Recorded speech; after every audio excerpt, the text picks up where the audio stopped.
Europe 1, il est 6h25 en ce mercredi 8 avril, Thomas. Aujourd'hui dans l'histoire, on voyage dans notre histoire tous les matins avec Franck Ferrand. Bonjour Franck. Bonjour Thomas. Alors à quel 8 avril atterrissons-nous ce matin, Franck? Le 8 avril 1904, le jour d'un accord historique entre deux ennemis héréditaires, la France et l'Angleterre.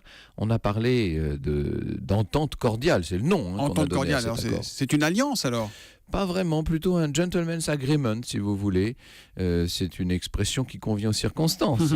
Gentleman's agreement. Depuis des années, que dis-je, depuis des siècles, Français et Anglais sont en conflit permanent. La colonisation n'a pas arrangé les choses, forcément. Un peu partout sur la planète, les deux pays se grignotent des territoires.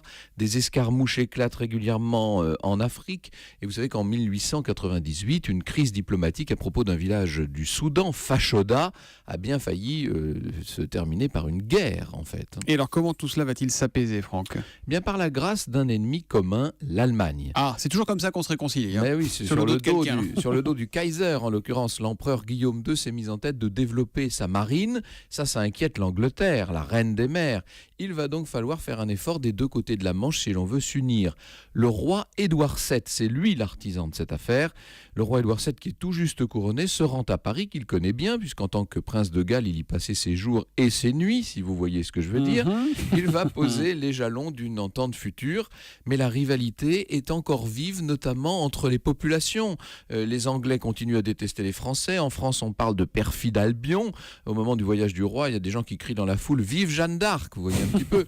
Mais le roi est un amoureux de la France. Il va multiplier les signes d'amitié.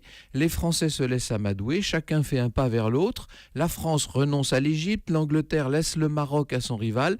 Et finalement, un accord est signé. 10 ans plus tard, ce sera la Première Guerre mondiale, où Français et Anglais se battront côte à côte. Ça, ce sera en quelque sorte le triomphe de l'entente cordiale, mais c'est déjà une autre histoire. Mais depuis, on ne se bat plus que sur les terrains de rugby, c'est une bonne chose. Voilà. L'histoire, on la retrouve avec vous tout à l'heure à 14h pour parler de quoi, Franck? On revivra aux côtés de Claude Barma les grandes heures des studios de télévision des buts de Chaumont. Ah, génial. Au cœur de l'histoire, c'est à 14h sur Europe 1. Merci Franck et à tout à l'heure. Bonne journée. Europe 1, il est 6h28, à suivre le journal de Michel Grossior.